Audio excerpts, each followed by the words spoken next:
चकारचण्डताण्डवं तनोतु न शिव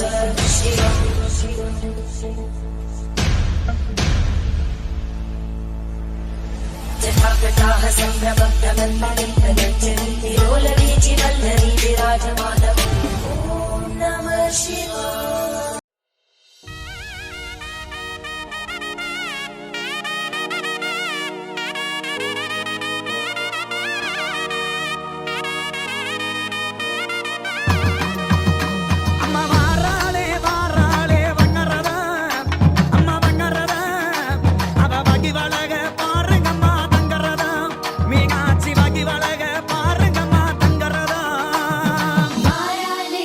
அம்மா வாராளே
करोज्ज्वलां बिम्बोष्ठीं स्मितदन्तपङ्क्तिरुचिरां पीताम्बरालङ्कृताम् विष्णुब्रह्मसुरेन्द्रसेवितपदां तत्त्वस्वरूपां शिवां मीनाक्षीं प्रणतोऽस्मि सन्ततमहं कारुण्यवारां निधिम्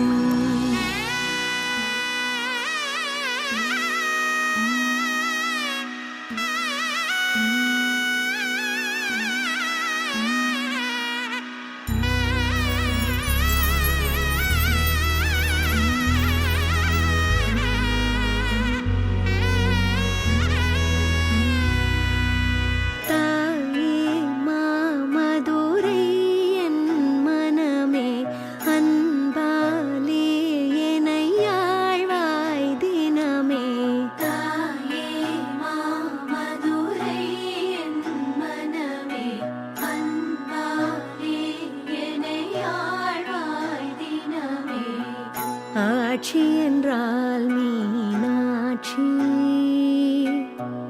ஆட்சி என்றால் மீனாட்சி, என் மனதில் அவள் காட்சி. மீனினம் தாவிடும் இரண்டு கண்ணுடையாளே, காத்திடும் தெய்வம் யாருனை போலே. தாவிடும் இரண்டு கண்ணுடையாளே, காத்திடும் தெய்வம் யாருனை போலே. தாயே மாமதுரை என் மனமே,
ஆட்சியும் புரிகின்றாள்.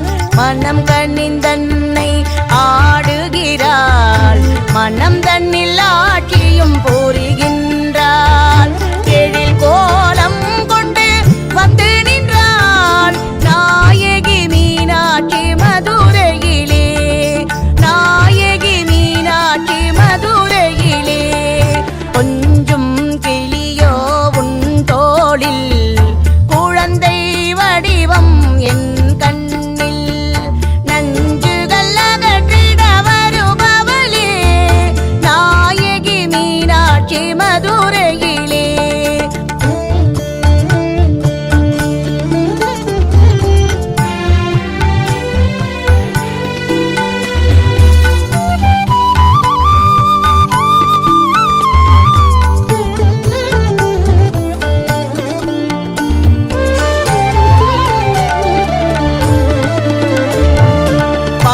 பாலாயருளினை பொழிகின்றாள். பார்ப்பவர் நெஞ்சில் நிறைகின்றாள். பாலாயருளினை பொழிகின்றாள். பார்ப்பவர் நெஞ்சில் நிறைகின்றாள். பூங்குழலாள் என இசைக்கின்றாள். நாயகி மீனாட்சி மதுரையிலே. நாயகி மீனாட்சி மதுரையிலே. கொஞ்சும் கிளியோ உன் தோளில். குழந்தை வடிவம் என் கண்ணில். நஞ்சுகள் அகற்றிட வருபவளே. நாயகி மீனாட்சி மதுரையிலே.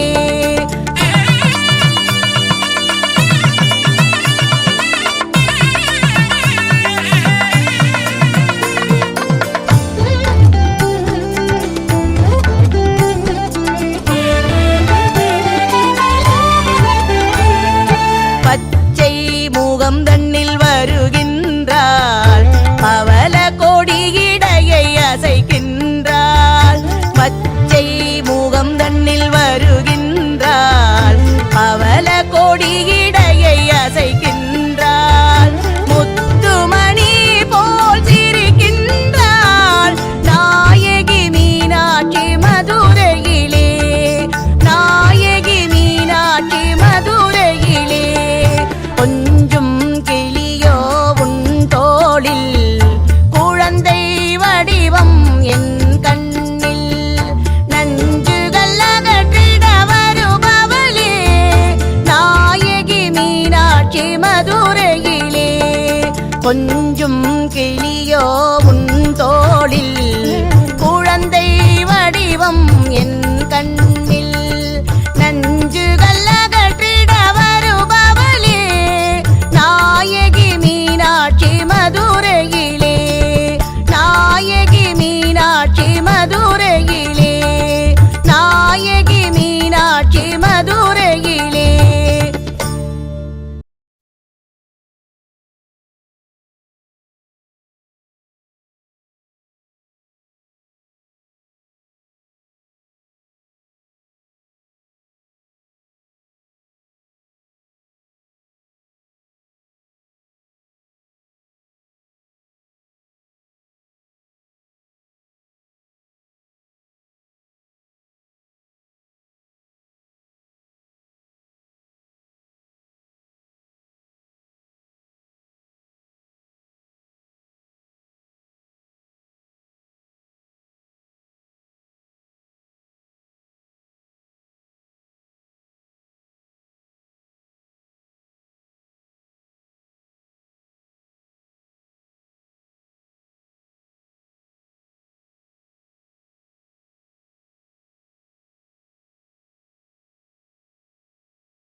கோயில்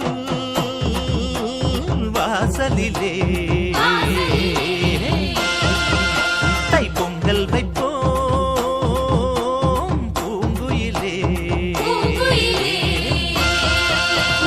ஒன்னாக பொங்க வைக்கும் நாள். தெப்பத்தில் சிறப்பாக சுற்றி வந்துட்டு பக்தர்களுக்கு அருள் பாலிக்கும் விதமாக இப்போ மறுபடியும் ஒரு விசேஷத்துக்கு வந்துட்டா திரும்ப நம்ம வீட்டுக்கு போவோம் இல்லையா, அந்த மாதிரி கிளம்புறதுக்கு தயாராகிட்டு இருக்காங்க மீனாட்சி அம்மன். எப்போவுமே வந்து வழக்கமாக அவுதா தொட்டியில் வந்து கிளம்புறது அப்படின்றது அரிய நிகழ்வு. அது வந்து தைப்பூசத்தில் மட்டும்தான், அதாவது இந்த தெப்ப திருவிழா அன்னைக்கு மட்டும்தான் வந்து நடக்கும். இப்போ அவுதா தொட்டியில் கிளம்புறதுக்கு அம்மன் தயாராக இருக்காங்க. இது சம்பந்தமாக நம்ம பக்தர்கள் இருக்கிறாங்க, அவங்கக்கிட்ட நம்ம வந்து இது சம்பந்தமாக பேசலாம். ஐயா வணக்கம். ஐயா, நம்ம அவுதா தொட்டியில் மீனாட்சி அம்மன் வந்து காட்சி அளிக்கிறது அப்படின்றது வருடத்துக்கு ஒரு முறை நிகழ்கிறது. இதற்கான அற்புதம் என்ன அப்படின்ற விவரத்தை தெளிவாக சொல்கிறீங்களா பக்தர்களுக்கு?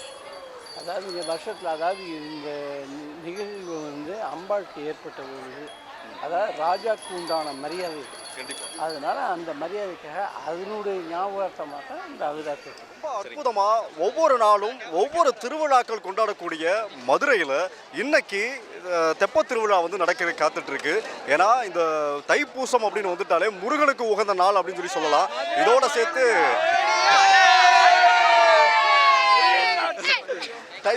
தைப்பூசம் அப்படின்றது முருகனுக்கு உகந்த நாள் சொல்லலாம். அதை விட சிறப்பாக மதுரை மீனாட்சி அம்மனுக்கும் உகந்த ஒரு அற்புதமான நாள் இந்த தைப்பூச திருநாள்.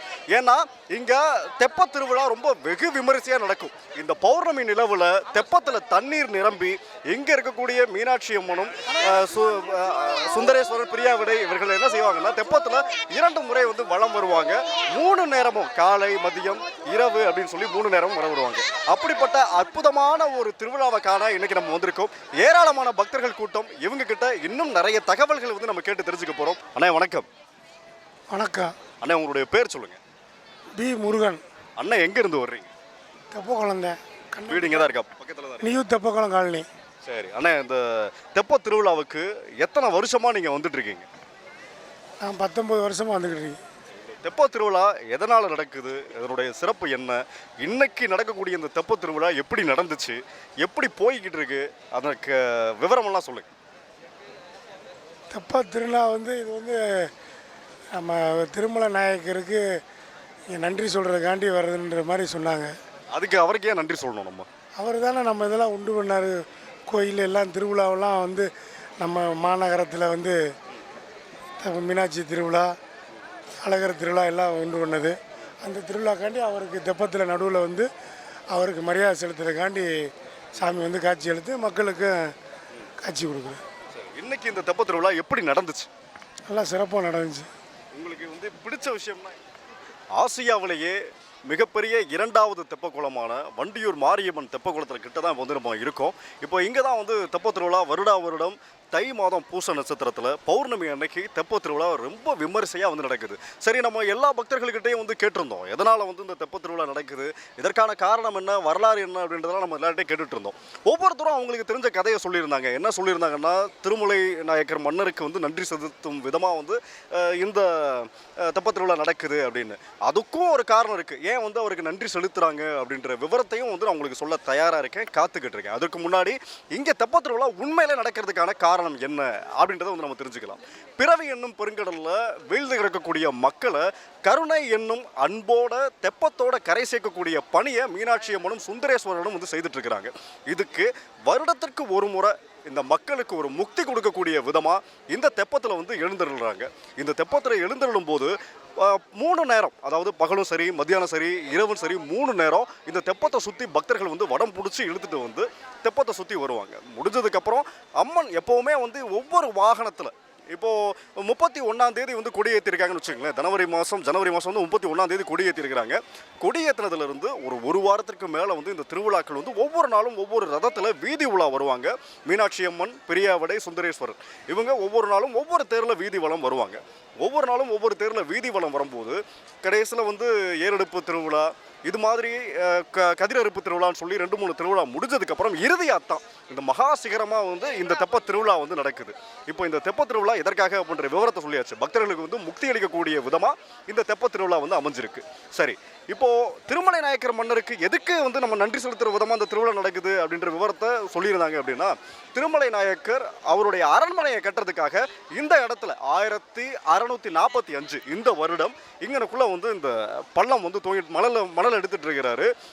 இந்த 1645 இந்த காலகட்டத்தில் இப்படி எடுக்கும்போது மிகப்பெரிய பள்ளம் வந்து இங்கே அமைஞ்சிருச்சு. இப்போ நம்ம மீனாட்சி அம்மன் கோயிலுக்கு வந்து போயிருந்தவங்களுக்கு தெரியும், முக்குருணை விநாயகர் சொல்லி ஒரு விநாயகர் இருப்பார் இல்லையா, அவர் இந்த இடத்துல இந்த மணலை தோண்டும் போது தான் உள்ளே இருந்து கிடச்சிருக்கிறாரு. இப்படி தோண்டக்கூடிய இந்த இடமானது 1305 மீட்டருக்கு இருக்கக்கூடிய அந்த நீளமும் 290 மீட்டர் இருக்கக்கூடிய அகலமும் இருக்கக்கூடிய இந்த தெப்பக்குளம் வந்து அமைஞ்சிருக்குது. இதுக்கு வந்து நீர் நிரப்பி ஒரு ஊரில் தெப்பக்குளம் இருந்தால் தான், அந்த குளத்தில் தண்ணி இருந்தால் தான் பஞ்சத்தோடு இருக்கா இல்லையா அப்படின்ற தகவலும் மக்களுக்கு வந்து தெரிய வரும். ஊரில் வந்து பஞ்சம் இருக்கா இல்லையா அப்படின்ற விவரத்தையும், ஒரு தெப்பக்குளம் நிறைஞ்சிருக்கா இல்லையா அப்படின்றத வந்து அதை பார்த்தே வந்து நம்ம தெரிஞ்சுக்கலாம். இப்படிப்பட்ட இந்த தெப்பக்குளத்தை அமைச்சு கொடுத்த இந்த திருமலை நாயக்கர் மன்னருக்கு நன்றி செலுத்தும் விதமாகவும் இந்த தெப்ப திருவிழா வருடம் நடைபெறுது அப்படின்ற விவரத்தையும் வந்து சொல்லியாச்சு. இது மட்டும் இல்லைங்க, இந்த தெப்ப திருவிழா வந்து நடக்கிறதுக்கு மிக முக்கியமான ஒரு காரணம் ஒன்று இருக்குது. நான் ஏற்கனவே வந்து சொல்லியிருந்தது முக்தி அளிக்கக்கூடிய விதமாக அப்படின்னு சொல்லி. இன்னொரு விஷயம் என்ன அப்படின்னா, எல்லா விதமான ஒற்றுமையும் வந்து மேலோங்கி நிற்கணும் அப்படின்றதுக்காகத்தான் இந்த தெப்ப திருவிழா நடக்குது. ஏன்னா இது வண்டியூர் மாரியம்மன் கோயிலுக்கு சொந்தமான இந்த நிலம் இருக்கு இல்லையா, இங்கனுக்குள்ளே வந்து இந்த மீனாட்சி அம்மனுக்கு சொந்தமான இந்த தெப்பக்குளமும் வந்து இருக்கிறதுனால இங்கே வண்டியூர் மாரியம்மனும் சேர்த்து இங்கே விசேஷமாக வந்து இந்த தெப்ப திருவிழாவில் வந்து கலந்துக்கிறதாகவும் வந்து சொல்கிறாங்க. ஆண்டாண்டு காலமாக இதற்கான சில மரியாதைகளும் சரி, இங்கே நடக்கக்கூடிய வினோதமான நிறைய திருவிழாக்களும் சரி, எப்பவுமே மக்கள் மனசில் நீங்காமல் இடம் பிடிச்சிருக்கும் அப்படின்றது மாற்றம் எதுவுமே இல்லை. இது தவிர ஒவ்வொரு வாகனத்தில் இறைவன் எழுந்தருளினாலும் அம்மனை வந்து அந்த ஆவடி தொட்டில் அப்படின்றது வந்து சில நேரத்தில் தான் வந்து காட்சி கொடுக்க முடியும்.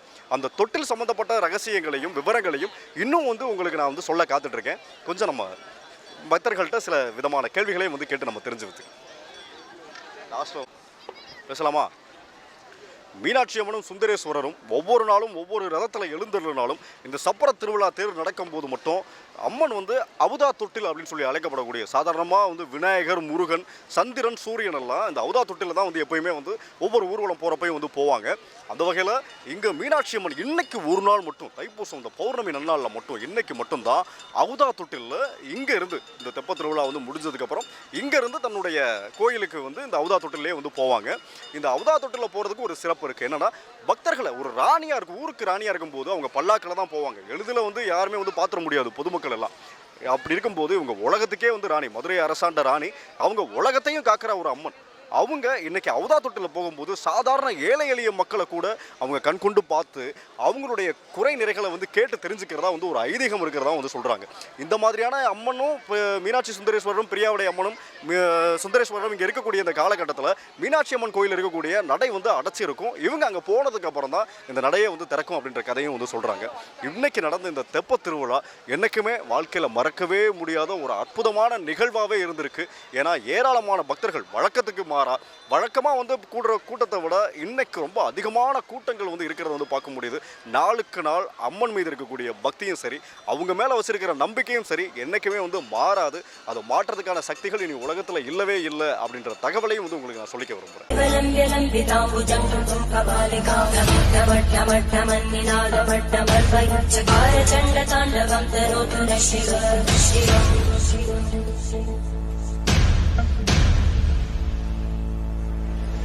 जटाकटाः सम्भ्रमप्रमन्मलितगच्छति विलोलवीचिवल्लरी विराजमानम्।